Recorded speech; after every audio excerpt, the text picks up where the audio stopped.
All right, Aspire leaders and Teach Better family, I am back with a familiar guest, someone who was on the podcast many, many times with a collaboration project that we've done. Wow, Sarah, actually, it was a year probably? Aspire to Rise. We had some coaching calls that we had with various people that were looking to enhance their leadership journey. And I will say that there were a lot of success stories with those who joined us for that program.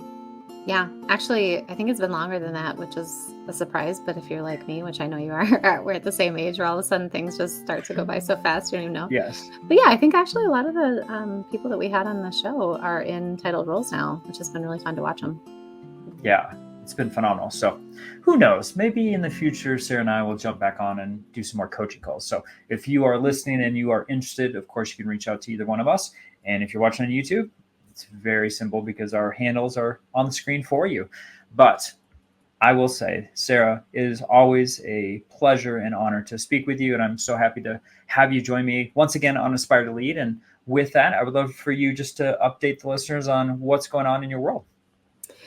Well, I actually am in the middle, actually coming off of a nice little break for once in my life. That seems odd to say that, but I don't remember the last time I was on, but the last time I think we spoke, I might have just been coming out of the library, possibly.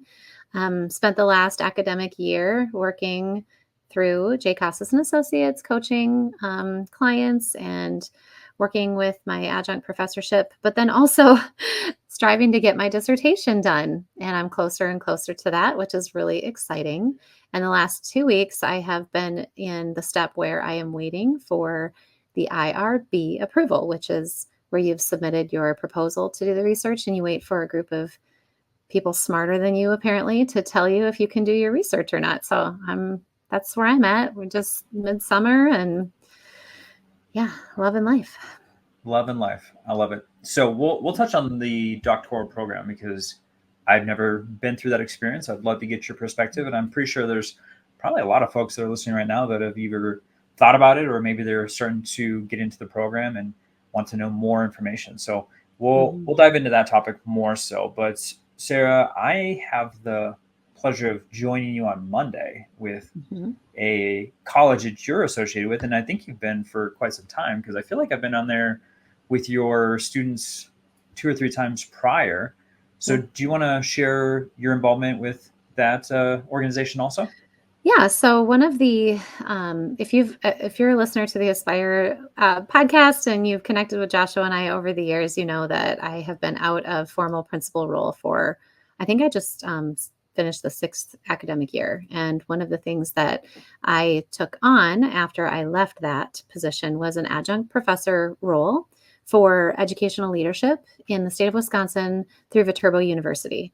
And so got myself trained to do that content and deliver it with a hybrid model. And so for the past 5 years, I've had the privilege and honor of coming alongside educators on their journey to become principals, curriculum directors, directors of special education, all sorts of titled roles here in the state. And I have taught the introductory courses for that program for the past 5 years, taking on actually so many classes when others had to step away during COVID that I found myself with no weekend time a couple of falls. But I teach the leadership assessment course as well as the Principal 1 course and a legal class, the legal aspects of education. And that has been just a really amazing way to keep myself engaged in the concepts, the essential concepts of leadership. We use the professional standards for educational leaders, which are the national standards, to build our curriculum. And it's just been such a joy. And I think that it's a really relevant place for us to go to talk about that when we think about becoming, the Aspire leading and becoming titled. It's always fun to know when people come into the program, whether they want to be principals or not. And we talk through that. I wish I would have been taking some quantitative measures to know over time how many people tell me they don't want to be a principal. But then by the time they're done with Principal 1, a lot of them actually tell me that they're opening up their world to that, which I think is fantastic because we need really great people doing that really challenging work. So yes, grateful to be able to do that. And you have actually been so impactful that when you come in and speak, people are very regularly quoting you in their final assessments. And it's always really fun to see my friends, work kind of documented in the professional reflection of these really incredible leaders who are set to do really wonderful things here in our state. Well, it's always a joy to be with such a young group of leaders. And yeah, kudos to you for making a imprint on them and their leadership, because obviously you're impacting not only those folks, but those who they're serving. So love that you've been associated with them for so long. And let's talk about the introductory course and some of the thoughts that are presented there, because I feel like in the summertime, a lot of people are kind of on the fence, educators that are like, I'm curious about leadership. Maybe someone has tapped them on the shoulder and given them a piece of advice, or maybe encourage them to move forward in that direction. And if they're looking to get into a program, what are some of the things that you cover as far as that introductory into leadership, and maybe into the principal chair? Because I would like to give them kind of a glimpse of what they may see at the collegiate level. Yeah, right. That's the beautiful part. I always say this, that one of the things that I love being in this program is that I have been a consumer of programs too.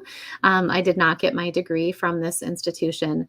So I know that, everybody handles it just a little bit differently. I deeply appreciate the approach that we have at Viterbo right now, which is still a cohort model, but it's like a hybrid. So when students take classes from me, I still do them online. I held pretty tight to that after COVID because it didn't make sense to me to drive hours and hours away from my family to deliver these courses when we could do it like we're doing right now, on YouTube and via Zoom, and still meet synchronously and build connections and all of that jazz. So having said that, I know that every program is different, but here in the university that I work with, we have what's called leadership assessment course. So the cool part is it's the introductory course that's before you even start to get into some of those licensed content areas.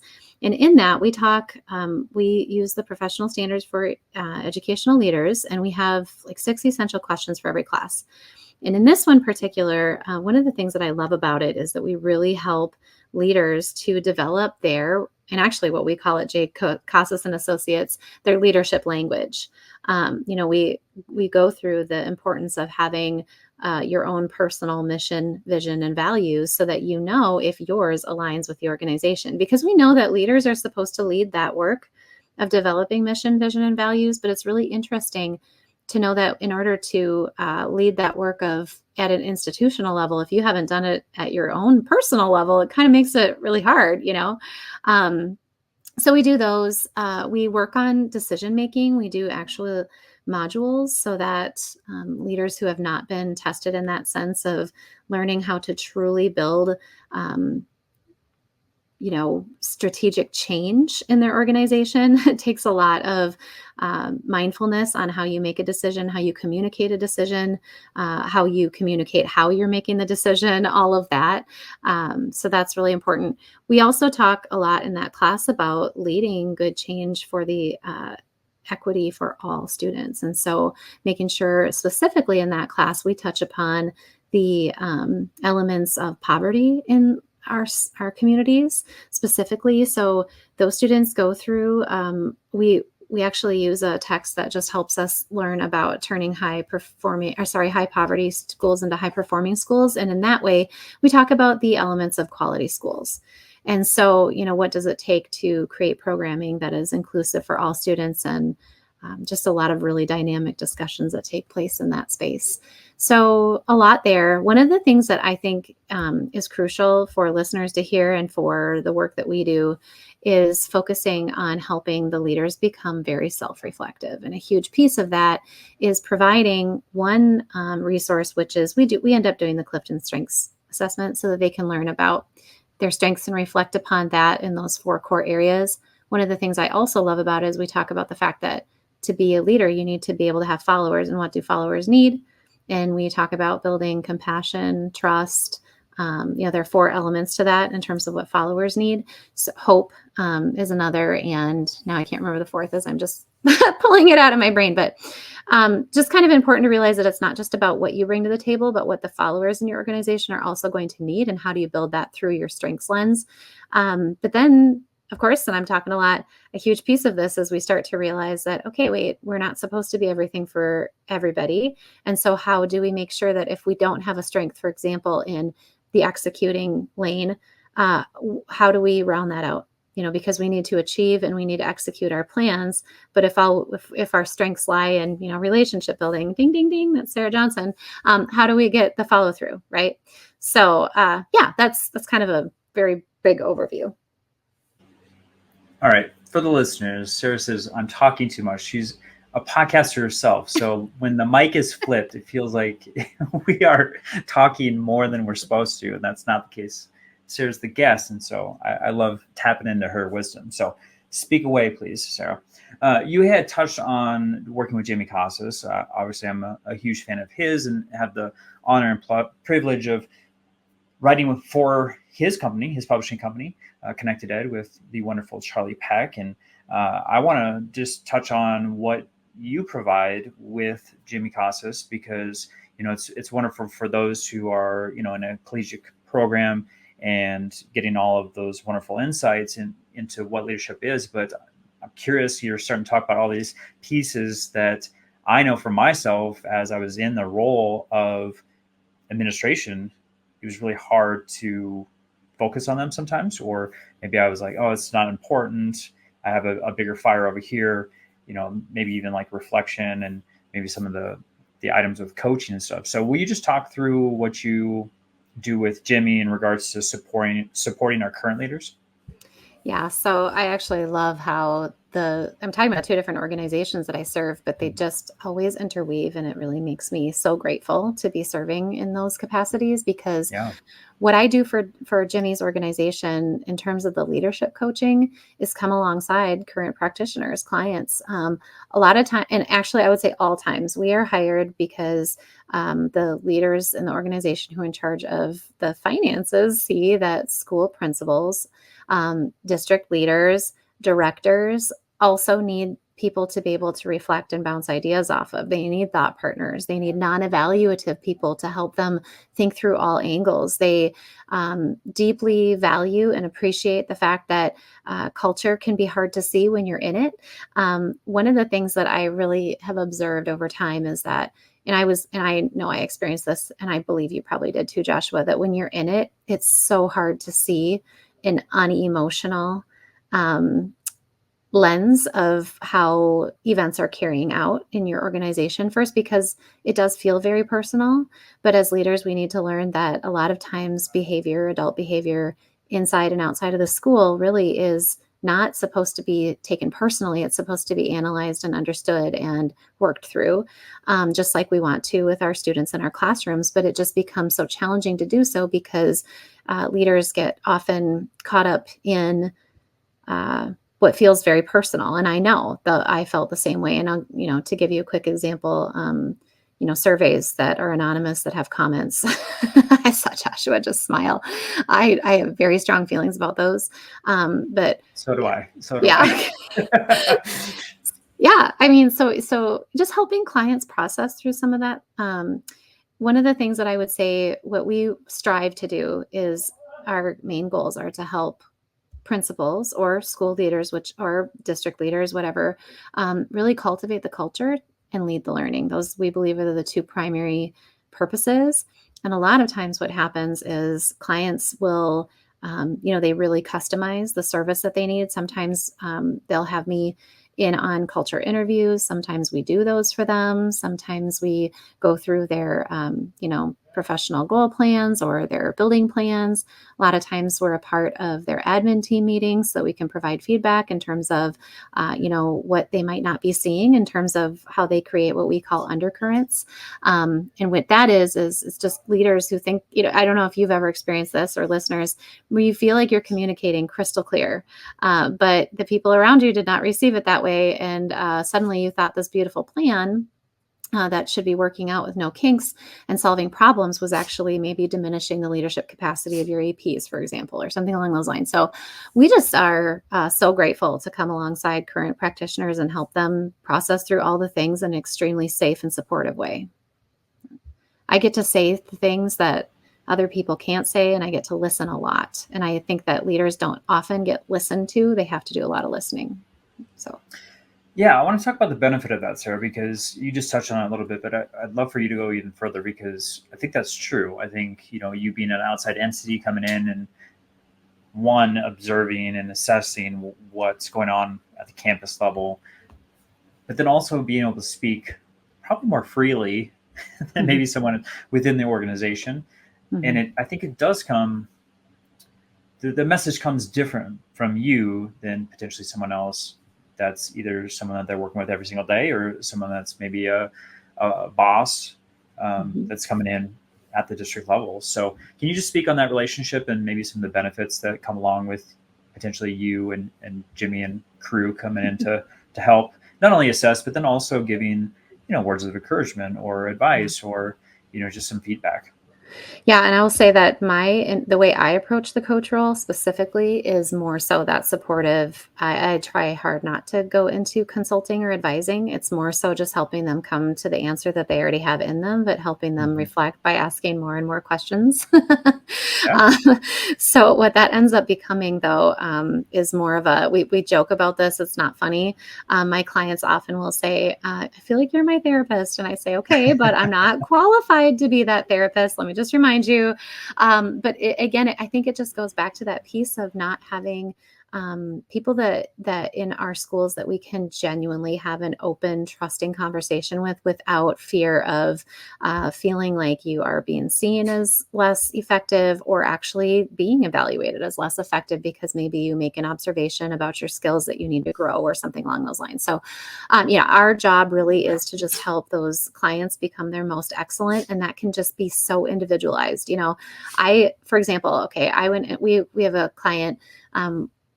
We have massive clients and a lot of us will have, multiple principals in that school, for example. And one of the things that I love is I could have 4 principals that all have different needs in that same organization, as well as my teammates may have, up to the same amount, and they all have different. And then there are some that have common needs. And a lot of times at JCAS and Associates, we'll come together as coaches and say, hey, have you noticed this kind of structural issue for this organization? And then we're able to individually have those conversations to help those clients through it. But then we kind of team up and we create, if there's a universal issue, I'll give you a quick example. We make all sorts of assumptions that principals have administrative assistants. And in fact, in some organizations, they don't. And we know that in order to manage and lead effectively, principals need teams and they need office teams, and they need to be able to have a structure that is, culturally developed in those offices, because those people are the front faces of the organization. But sometimes they don't even have that role identified. They're titled differently, they're whatever. So we have found that in supporting our clients, we always say we want them to meet X amount of times with their APs, with their office staff, and then when they don't have office staff or their classified staff have or non-certified staff, however we want to word that. I can't think with my dog kind of going nuts behind me. Sorry.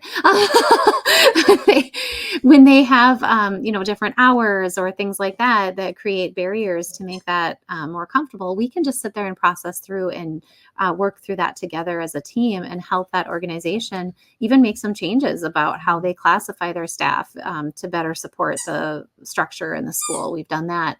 I've offered, for example, workshops. I will do direct workshops for the office staff to help when the principal can't seem to get the space or time to leverage some of that. There's just a lot of different angles that we've taken in order to help, and it's all very individualized. It's pretty much what they need. Sorry. You don't need to apologize. I've had so many furry friends jump into. Actually, I had a interview where the cat actually jumped on the screen, the laptop of my guest, and the whole thing fell down, and they had to reset their computer and jump back on. So you're saying that in comparative suffering here, it's not that bad. I've had so many things over the last 6 years happen with dogs, cats, children, sometimes my own. So I have a full menagerie here in my house between the 6 kids and the dogs. So yeah, I totally understand. They're welcomed distractions, I guess. Welcome distractions. So with that being said, I wanted to talk about your dissertation. So we had talked about a little bit, just touched on the doctoral program. So I don't know which direction you want to go. I know you're in the thick of it right now as you're waiting for approval from the brain trust there at the university to move forward in the next step. But just curious on what you can share to help those who are listening right now that are maybe on the fence or maybe even thinking about is it even worth it? What's the benefit? Why should I get my doctorate in the first place? And if they do feel called to that, what might they expect? Yeah, if you don't mind a little story. Please. Back before COVID hit, I had started my own coaching business, and I was doing that through Firm Foundations coaching. And that was through the content that I had built with my Lead with Faith book. And what a gift. It was such a joy. I ended up learning that I just didn't have the capacity to do it all. So that one stepped away. I think I'm going to go back to that. And maybe in this next year. But what I wanted to say is one of my clients was like, I just feel like I need to get a PhD. Everyone else is getting one. They seem to be, an important piece of, yay, he's got a copy of Lead with Faith up there. Gosh, I love that cover. Anyway, they're talking about this need to kind of, it seemed like keep up with everybody to start a program. And at the time I had already, when I was in my principal role, started my ed specialist degree. And I did that because it was like, well, they're going to pay for some continuing credits in my admin contract. I hadn't been using it. I might as well do it. So I did just kind of start slowly pittering along. And when I left my principal job, one of my mentors really encouraged me. He's like, I think you should get your superintendent license. And so I did start back with that program. And anyway, back to that client, I was like, you don't need it. They're only letters. It's like taking out a second mortgage for something that's not going to have what we call ROI, right? There's not return on investment for the amount of money that you put into a PhD or an EDD to get it back in any particular role in an organization. I mean, I found that to be true. That's not just Sarah Johnson spouting negativity or whatever. No, I've heard that too. Yeah. So that's me in one breath. And then it wasn't a few months later when, if listeners ever pay attention to the work that I do, I have a very involved spiritual practice where I journal and I listen for direction. And that's why I left my principal job. And it's why, even after telling my client that really, up to you, but that's a lot of money, et cetera, I shifted gears and I just, because of a spiritual direction, I can't remember the year anymore, what it would have been, 2021-ish or something like that. I was very directly told that I needed to switch to a doctoral program. And I still shudder thinking about it because our finances were not in a place where we could afford that. Having been in an entrepreneurial role when the world kind of shut down and all of this, but I demonstrated trust again and what we would call obedient faith. And I actually talked to you about organizations to look at, and I very carefully and meticulously chose the organization that I enrolled in. And so anyway, suffice it to say, here's what's interesting. So I started the PhD program, and yes, I found out that it was far too much money. My first year, I felt resistant the whole time, thinking, what am I doing? I have written, my own book on leadership. I teach courses at the leadership level, all these things. And content-wise, it didn't feel like it was fulfilling me very much. And I felt like I was spending a lot of money. So I'm just telling you all that right now. Warning, I've heard that the master's program, you end up getting more content than necessarily in the PhD. But I did keep pushing through it. I learned actually a lot. The program that I enrolled in, it was at Cardinal University for what was called Leadership, Learning, and Service. And doesn't that just sound amazing? First year was all about leadership.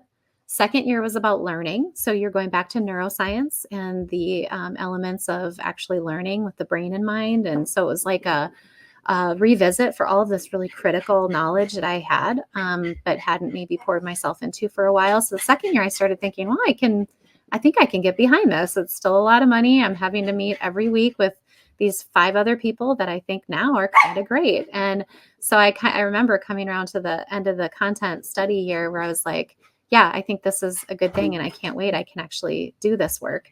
And then my organization closed. They gave us 6 weeks notice. And the reason I wanted to share this news is because in truth, I resisted this journey first. It took me a full year to feel that there actually was value In the second year, I was finding such great value and camaraderie, and I was growing and learning and shaping my own lens. And then just when I got comfortable, something very unique happened. And the reason I wanted to mention it is because my focus on my study is resiliency. And I realized almost suddenly in it, when that was happening to me, is that this is happening for me and I'm having to learn resilience and I'm having to make very intentional choices now. So anyway, long story short, I was able to transfer into another university, which the Teach Better team, I want to mention this because, we love Ohio educators, and I ended up reaching out to Ohio people to see if the organization that was offering transfers was a reputable source. And I found out that Tiffin University in Ohio is. And so I ended up transferring. Anyway, my PhD now is going to be in global leadership. And what I is that I was able to learn a lot more about global leadership in the course of the year that I had for that content. So it went away from service, and I spent my third year of learning in, I suppose my second technical year in learning on global leadership, global politics. It was just so fascinating. So anyway, here's what I want to say is any PhD or EDD program, you're going to be back into content. And I'm going to tell you right now that whatever you want to take out of it is what you will take out of it, because at this point, it's a terminal degree. If you've already learned through, your master's program, you have become a content master, it will push you. And it is hard. There were weeks I was having to produce a 20-page paper while also, working exorbitant amount of time and not having any weekends and all that stuff. But I'm grateful for it. And it has grown my stamina and my endurance and my energy for contributing to the field. So the way it works is you do, usually the programs are 60 credits, roughly. And then every university or institution handles it differently. But a lot of times, if you're going to look for a program, I highly recommend finding one that does the dissertation along the way, because by the time I transferred to Tiffin, I had already selected my topic. I had already selected the study design that I wanted. And so by the time I transitioned over, I, in theory, should have been able to finish it in this last year. It'd be 3 years done. I will be done at hopefully the end of September, October. But there's a whole process in a dissertation. I just want to tell you this because it's funny. A lot of people lately have said, I did not realize what you were working on, Sarah. I had no idea that you were conducting your own study. Try to help them realize that that's really what a dissertation is. And the world is riddled with what we call ABD. And before I was in a program, I didn't know what that was, but it's called all but dissertation. And I'm there. I've been there since last October. It means that I took all of the course requirements. I spent all of that money on 50 some credits or something like that to learn. And the only thing I have left is my dissertation. And that's a whole other journey. A dissertation is a 5-chapter book, essentially, that you're writing. And it is, you write the first 3 chapters are your proposal. It's about the background. Chapter 1 is. Chapter 2 is that very lengthy literature review where you position yourself as a person who has studied everything possible in the area that you're looking to contribute to, and you find a gap in that to contribute to. Chapter 3 is all about your design, how you're going to go about getting participants, how you're going to analyze the results and all of that. And then you do a proposal. So you propose to your committee, I want to do this research. They say, yes, no, maybe so. And then they let you apply for IRB, which is where I'm at. I have applied to my IRB committee. They are an institutional review board. So they're people that don't know me and I don't know them. And they'll say, yay or nay, go forward. And so that's where I'm at right now. It's over midway through. Then you conduct your study. I am choosing to do a qualitative study. I'm going to be having in-depth conversations. Nobody would be surprised by that. I love it. I've been doing it for 5 years as a podcaster. And I'm specifically interested to know about the lived experiences of school principals and if they have a spiritual practice that they feel impacts their ability to be resilient in the chaos of the work. So specifically, that's what I've been studying. I've studied all deeper about self-care, about spiritual self-care, about resilience. I kind of know everything there is to know about that. And now I'm going to put it to the test and just talk to some really incredible leaders. And then I'll write my chapters 4 and 5, and then I'll be done. But you guys, you need a community, you need a network, you need people to support you. if you're going to do the journey. And, there's an EDD, which is the same. It's a doctoral degree in education. And I have a PhD, which is going to be, well, I will, which is a doctorate in a more broad philosophical context. So they're the same, though. You still go through that whole dissertation process. Wow. Kudos to you, Sarah, for going through that. And I appreciate you breaking that down for everyone. I do want to end on an actionable item like we always do on the Aspire to Lead podcast. So for those who are listening, maybe it's an aspiring leader or someone that's currently leading right now, they can do something tomorrow or next week to enhance their leadership journey. What would you advise? Just continue to work on raising your consciousness and your self-awareness for who you are as a leader, who you are as a person. I would say probably the most important piece of any leader is just understanding who they want to be in the role, and not, because otherwise then what we do is we become what other people want. And then there's the misalignment, and that's where burnout occurs. And it's just so critical to know who you are, to allow yourself to change, but to keep the firm foundations that you have as a person as you enter into those flawed organizations. Been there, done that. So for those who are listening, please listen to The Wise Words by Sarah Johnson. So Sarah, will you just share with everyone just how they can connect with you? I know that, we've covered a lot for our young and current leaders. So if there's anything that they want to expand upon, or maybe they just want your services with Jim Costas and Associates, how can they get a hold of you?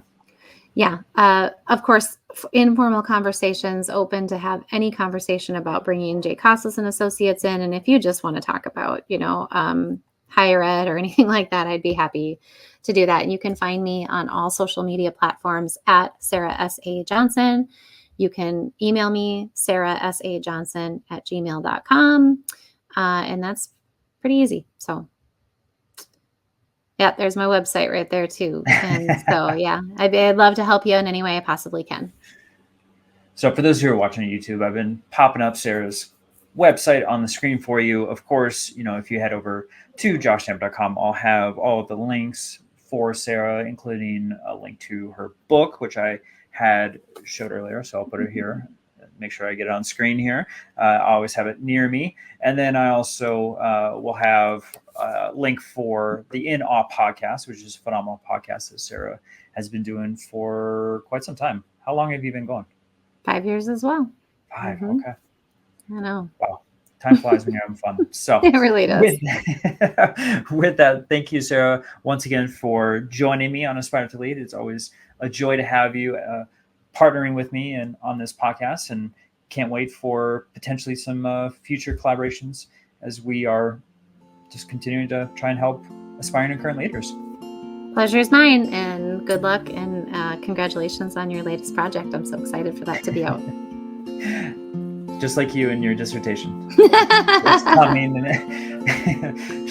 Slowly but surely it's coming. So yes, it'll excited get there, about that. Yes. It will get there, and we'll both be celebrating hopefully this fall.